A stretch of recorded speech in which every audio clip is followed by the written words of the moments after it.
morning student. Good morning students.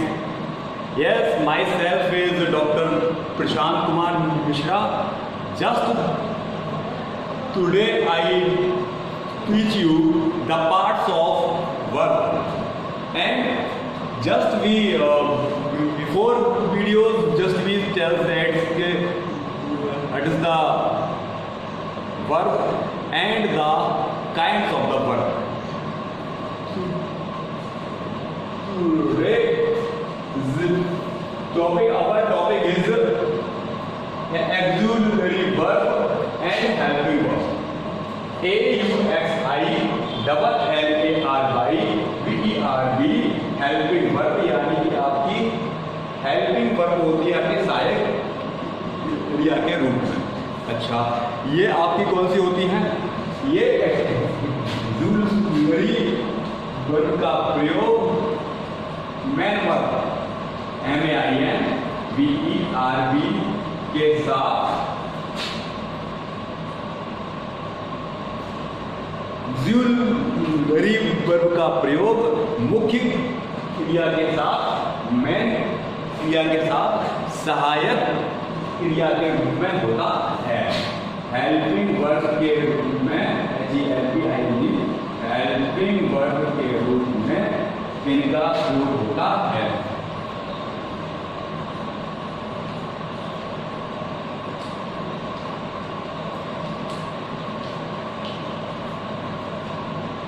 ये आपकी जो वर्ब है, ये आपकी मेन वर्ब के साथ हेल्पिंग वर्ब के रूप में इनका प्रयोग होता है।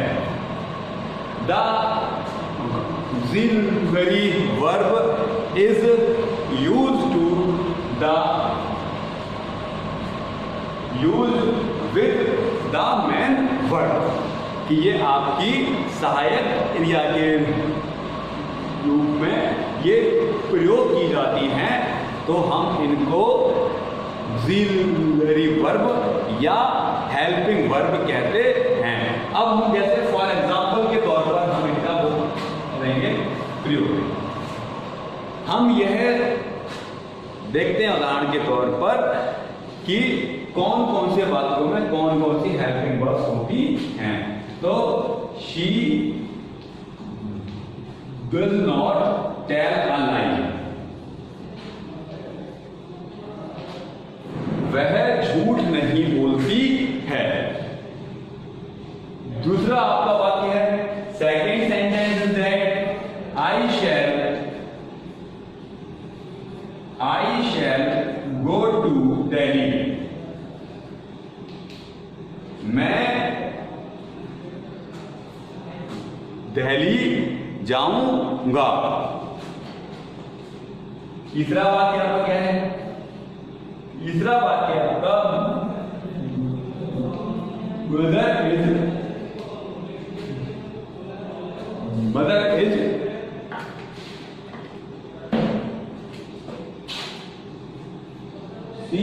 COOKING cooking the food. And man verb के साथ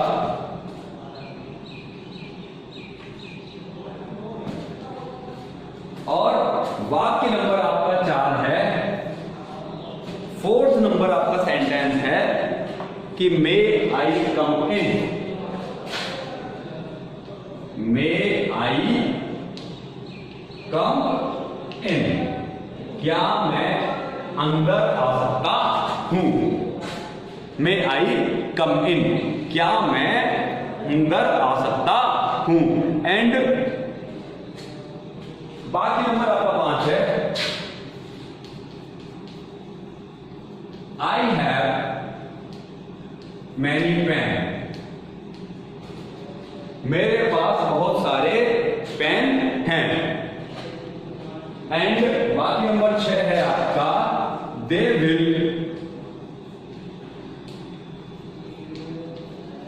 play the football. They will play the football. वह फुटबॉल खेलेंगे। तो यहां पर हमने आपको 6 सेंटेंस बताए हमने आपको, और इन 6 सेंटेंस में आप यह देखेंगे कि यहां पर मेन वर्ब के साथ में हेल्पिंग वर्ब का प्रयोग किया गया है। तो यहां पर आपकी जो हेल्पिंग वर्ब है, ऑक्सिलरी वर्ब है, वो है डीओएस डज। सेकंड सेंटेंस में आपकी जो हेल्पिंग वर्ब है वह आपकी शेफ है ना। नेक्स्ट आपका जो सेंटेंस है, mother is cooking the food, यहां पर आपकी हेल्पिंग वर्ब है आई एस इज। एंड यहां पर आपकी मे आई मीन में हेल्पिंग वर्ब है मे।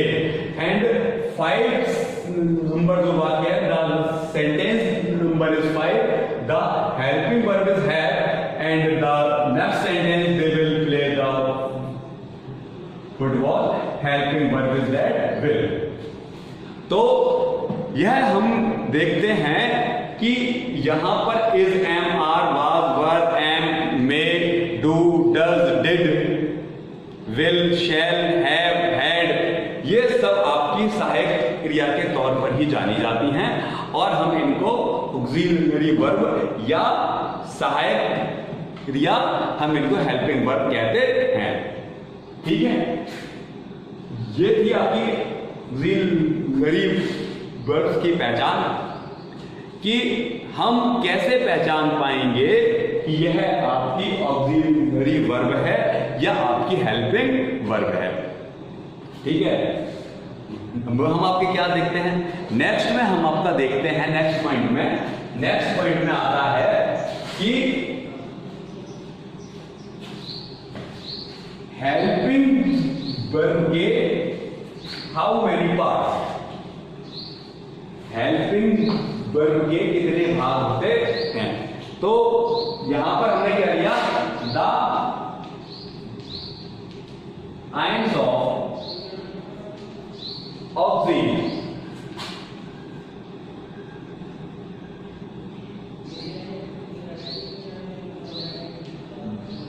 वर्ब, यानी कि सहायक क्रिया के भेद। तो ये मैं आपको बताना चाहूंगा कि जो सहायक क्रिया जो होती है वह केवल 2 प्रकार की होती है। There are 2 types of helping verb, 2 types of helping verb. The first is primary,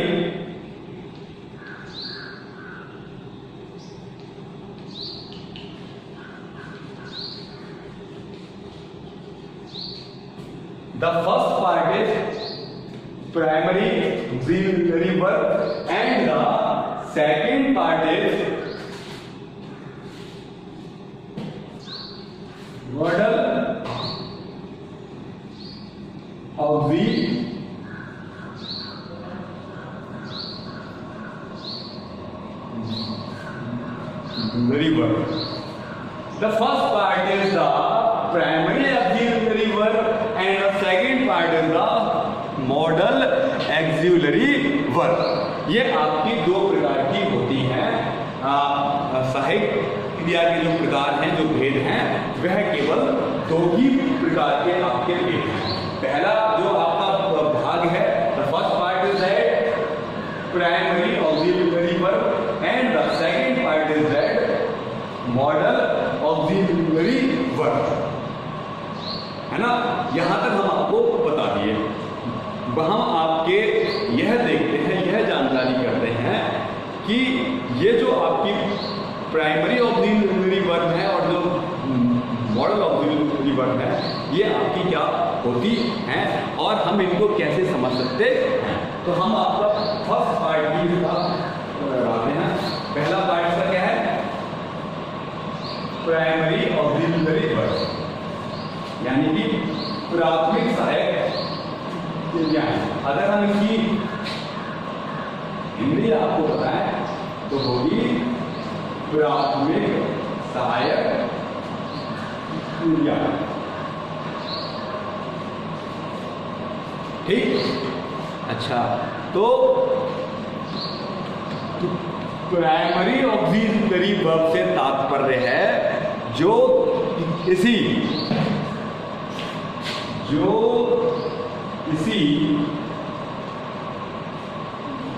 main verb के साथ प्रयुक्त होकर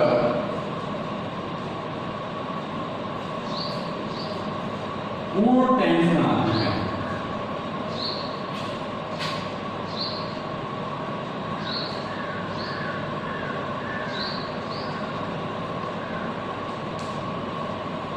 जो किसी मेन वर्ब के साथ प्रयुक्त होकर पूर्ण टेंस बनाती हैं या बनाने में सहायता करती हैं।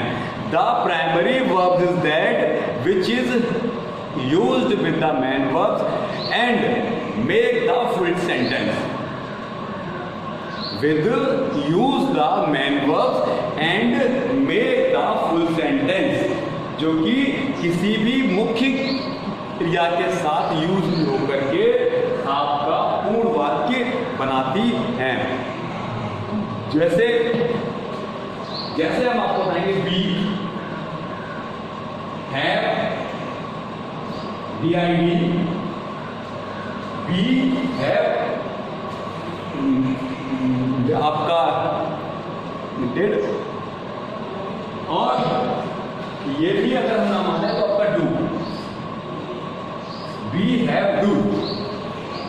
हैव डू के साथ भिन्न भिन्न रूप में, बी हैव डू के साथ भिन्न भिन्न रूप में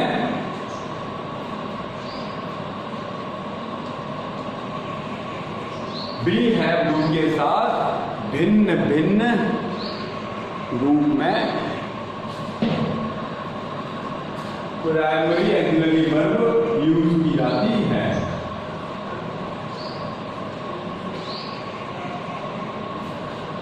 बी हैव डू के साथ यह भिन्न भिन्न रूप में प्रयुक्त की जाती है ना।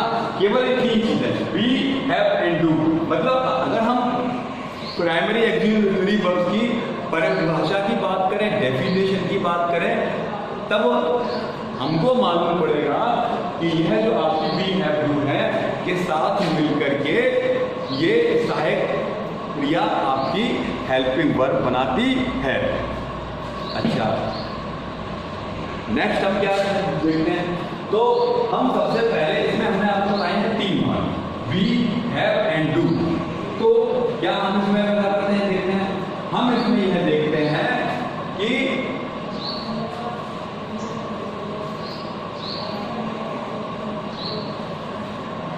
Use of B,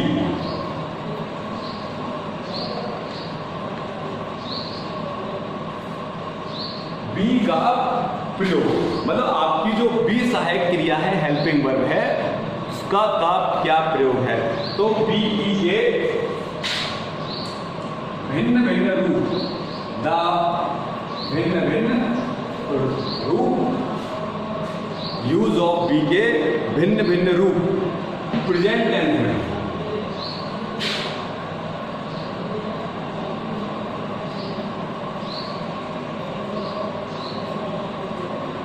is and are.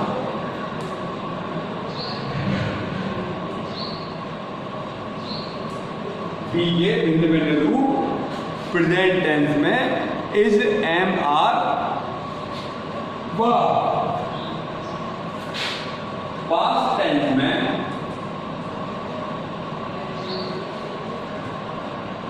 Was, verb use किए जाते हैं।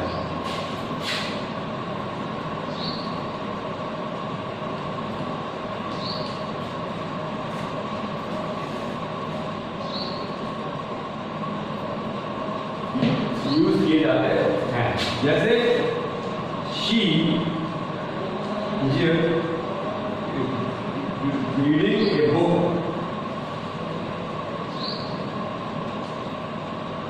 Second sentence that, second sentence में है the race was one.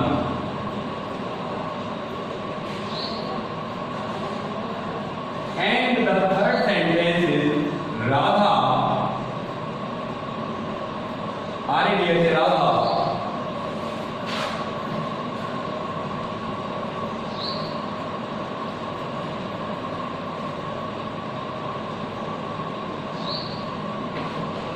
Was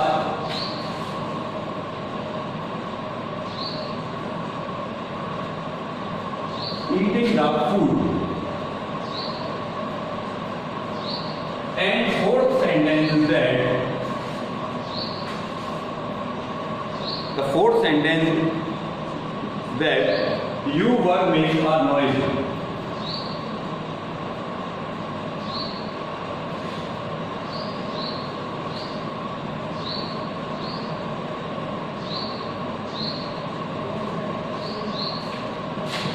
You were making a noise. यहां पर हमने आपके बात लिए चार, कैसे हम इनको करते हैं पता, यूज ऑफ बी के भिन्न भिन्न रूप। अगर आपका टेंस प्रेजेंट टेंस है यानी कि वर्तमान समय का वाक्य है तो हम वहां पर इज एम आर का प्रयोग करेंगे, यानी कि है, हूं और हैं का प्रयोग। अच्छा, वाक्य अगर पास्ट टेंस में है, भूतकाल में है, भूतकाल आपको पता है जो समय बीत चुका है वह आपका होता है भूतकाल, तो वहां पर हम आपका पास्ट टेंस में प्रयोग करेंगे वाज और आपका वर। अगर आपका मैंने आपका सब्जेक्ट अगर सिंगल है, सिंगल आपका सिंगुलर है तो हम प्रयोग करेंगे इज और वाज, और अगर वह बहुवचन में है, प्लूरल है, तो हम प्रयोग करेंगे एम आर और वर। ठीक है, तो यहां पर हमने फर्स्ट बात किया she is reading a book, तो यहां पर हमने क्या किया कि वह पुस्तक पढ़ रही है। द रेस वाज वन, दौड़ जीत गए थे।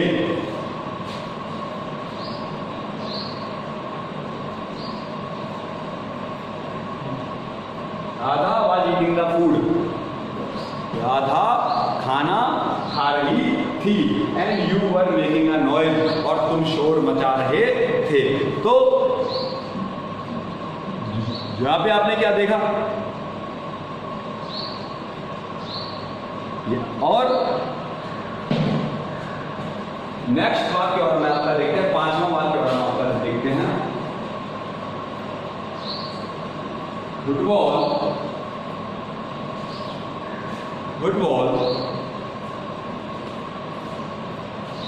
I encourage played by them. Football is played by them. And last वाक्य आपका is I am writing, W-R-I-T-I-N-G. I am writing an E-A-I-S-A. मैं एक निबंध लिख रहा हूँ। And football is played by them, football उनके द्वारा खेली जा रही है। तो यहां पर आपने क्या देखा, प्रस्तुत वाक्यों में देखा कि आपका इज का जो प्रयोग है ना, प्रस्तुत वाक्यों में आपने देखा कि आपके इज और आर और जो एम है, इज का सेकंड आपका एम का प्रयोग और ए आर का प्रयोग, ये तीनों का प्रयोग प्रेजेंट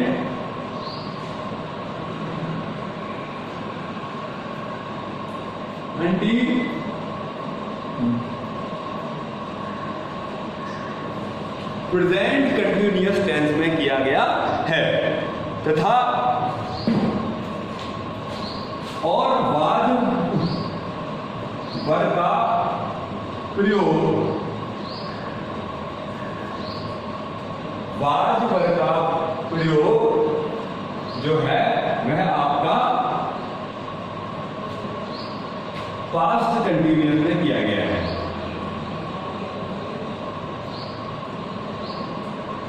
मतलब ये चीज आपने देख ली कि इज एम आर का जो प्रयोग है वह तो हुआ प्रेजेंट कंटिन्यूअस टेंस के लिए, और वाज वर का जो प्रयोग है वह किया गया पास्ट कंटिन्यूअस में, तथा पास्ट कंटिन्यूअस के साथ साथ वाज वर का प्रयोग पैसिव वॉइस में भी किया गया है। वाज वर का प्रयोग पैसिव वॉइस में भी किया गया है। PASSIVE passive, PASSIVE passive voice में किया गया है। तो यहां पर क्या है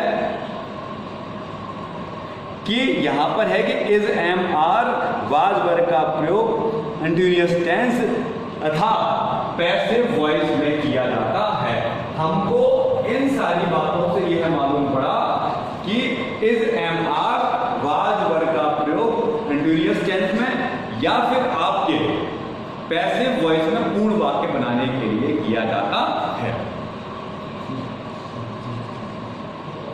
दूसरा आपका है, सेकंड आपका है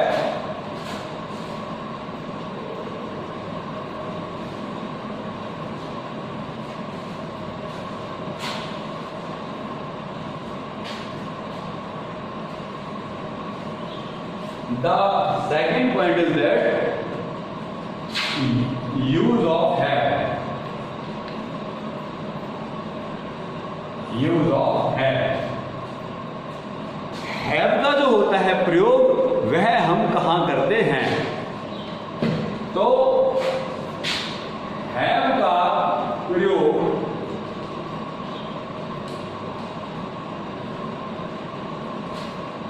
प्रेजेंट टेंस,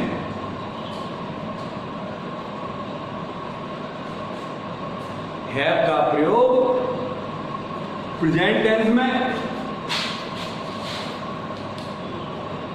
हैज का प्रयोग पास्ट टेंस में,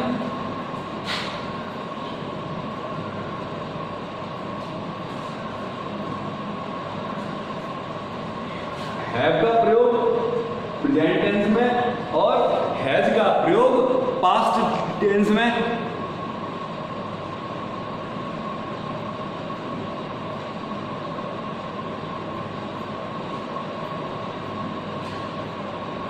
मतलब हैव का प्रयोग प्रेजेंट टेंस में और हैज का भी प्रयोग प्रेजेंट टेंस में, और पास्ट टेंस में अगर बात करें तो हम हैड का प्रयोग करते हैं।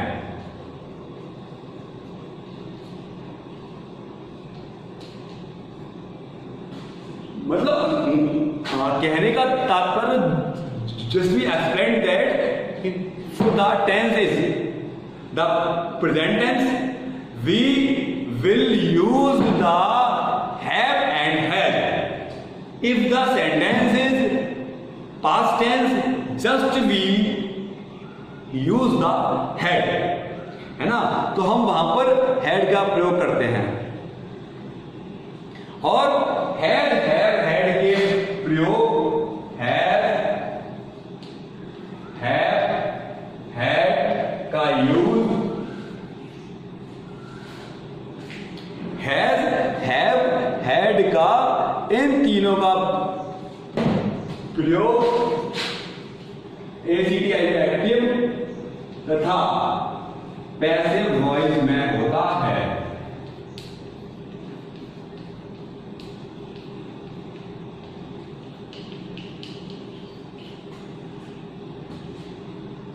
एक्टिव तथा पैसिव वॉइस में हैज हैव हैड तीनों का प्रयोग होता है, और जब हम इनको पैसिव वॉइस में प्रयोग करते हैं तो हम क्या करते हैं? what we do when we use the have and आपका had, है ना? तो हम क्या करते हैं कि अगर हम इनको have had को एक्टिव और पैसिव वॉइस में यूज कर रहे हैं तो हम क्या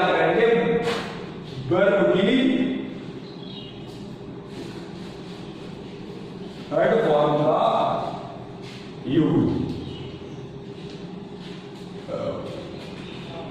तो हम आपका रहेंगे मुख्य क्रिया की थर्ड फॉर्म का आपका प्रयोग करेंगे। जैसे फॉर एग्जाम्पल के तौर पे हम देखते हैं फर्स्ट बात,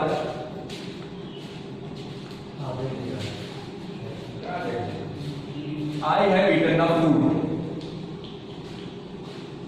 मैं खाना खा चुका हूं।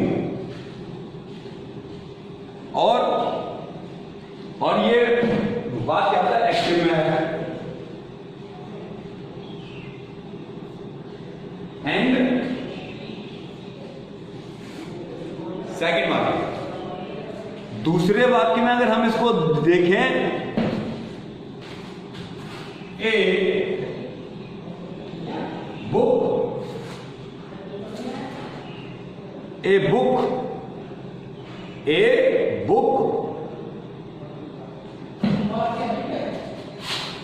has been, W-I-T-I, a book has been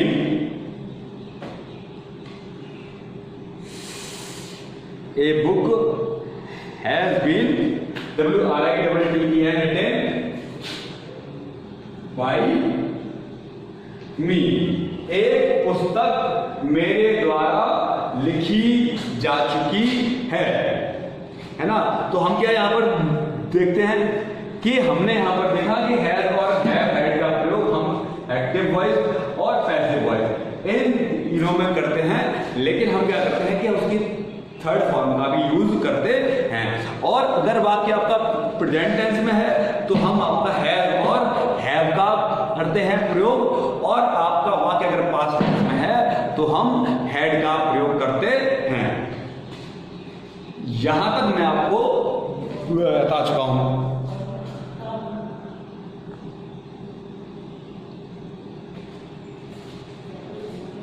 यहां तक मैंने आपको बता दिया है। नेक्स्ट आपका आता है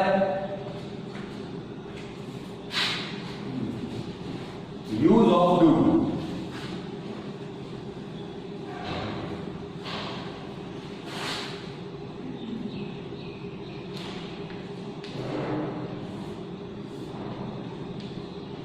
यूज ऑफ डू, हमको कहां कहां पर आपका डू का प्रयोग करना है यह भी हम पता रहेंगे, है ना।